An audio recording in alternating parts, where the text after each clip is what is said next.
How about those No Kings protests? The signs, the chants. No ICE! No KKK! No fascist USA! The fear of Trump becoming a dictator. They're screaming a story of tyranny. But those same protesters missed the plot twist of the Biden administration. The guy they voted for in 2020 wasn't a savior of democracy. He was the empty suit in a fake movie. And that sidekick Kamala is missing from the set. So when we think about what's at stake in this election, whoa, it's packed with some stuff. Check the mic and make sure it sound right, boys. They chant no kings, but they crowned a guy who couldn't finish a sentence. They claimed his term would be boring. What we got was brain dead. It was weekend at Biden's. It's not like the signs were all there. The trailer moments, the foreshadowing. Trump called it in 2019. You know, Joe is a pretty incompetent guy. I've watched his interviews. I've watched what he said and how he said it. And I wouldn't have rated him very high in the first place. But Joe Biden has truly lost his fastball, that I can tell you. The media laughed and shrugged. You see, COVID was the perfect cover to campaign Joe from the basement bunker. Biden's mental glitches were waved off as quirky Joe gaffes. Then came the real show. Once in office, they built a fake White House set with a teleprompter the size of a movie screen. Nearly 40% of Biden's presidency was spent on vacation away from the White House. He gave fewer press conferences than any president since Ronald Reagan, and every appearance was tightly scripted. When Joe wandered off, the First Lady co-president was there to grab his hand and walk him off the stage. By the way, this is my little sister, Valerie, and I'm Jill's husband. Oh, no, you switched on me. Kevin McCarthy said Biden needed notes in their private meetings with aides hovering. And Mike Johnson retells a surreal moment where Biden adamantly denied he signed an executive order cutting off LNG gas to Europe, even though he had just signed it weeks earlier. Democrats complained about access to their own party's president.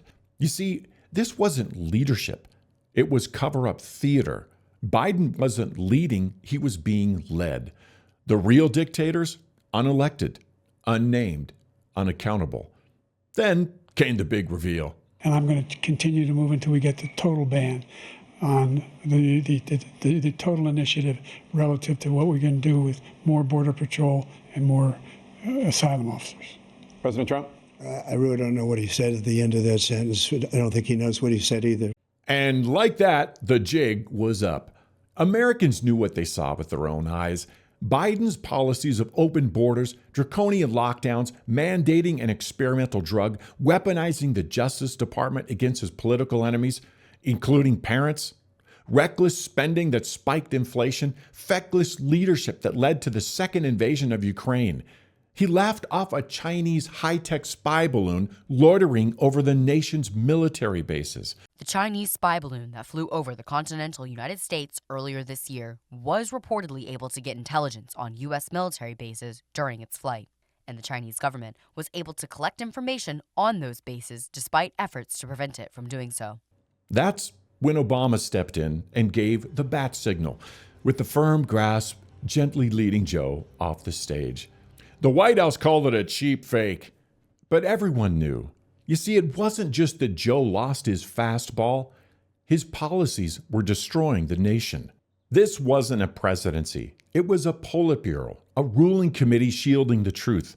They hid Biden's decline from the public, the press, and even his cabinet. But I tell you what, I don't know about you, but I'm going to go to bed. The bottom line is the White House was lying, not only to the press, not only to the public, but they were lying to members of their own cabinet. They were lying to White House staffers. They were lying to Democratic members of Congress, to donors about how bad things had gotten. The one exception to that is this one Biden White House staffer that talked to Alex, who said something remarkable before the debate. Alex, you tell Jonah about that conversation, because it's incredible. He just had to get elected, and then he just had to show proof of life every once in a while. And, beating Trump was all that mattered. And voters know that when you vote for somebody, you're voting for the people around them, even if they're unelected. That is And- literally the Weekend at Bernie's argument. Now we learn Biden may not have known about nearly half of the executive orders he supposedly signed. Because when the pen is auto pen, who's the real president? Frankly, I said it during the debate, and I say it now. He didn't have much of an idea what was going on. Mr. President, He shouldn't be. I mean, essentially, whoever used the auto pen was the president. And that is wrong. It's illegal. It's so bad. And it's so disrespectful to our country. What makes this so sad and silly is you're out protesting a King Trump. But with Joe, you got Weekend at Biden's. No crown, just a cold committee with all the power and none of the votes. The Biden presidency wasn't a defense of democracy. It replaced it with teleprompters, a first lady co-president, silence, and a shadow government you never elected. It sound right, boys. And yet, there's one final plot twist most people missed.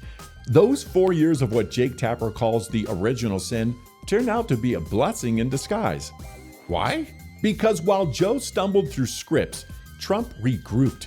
He built a broader, stronger coalition and came back with a much more effective plan. One that's actually working to deliver the America First agenda. Which just proves that while we all get distracted by the B-movie, the Father of Lights was working on a bigger script. One where the American people got a front row seat to see the difference between good government and bad government. And thankfully, even for those protesters, the majority chose good government in the end. What do you think? Comment below, like, share. Did you see the plot twist? I'm Brian Tuttamore with Faith Check News. And remember, think right to live free. by the way, this is my little sister, Valerie, and I'm Jill's husband. Oh, no, you switched on me. This is my wife. This is my sister. They switched on me.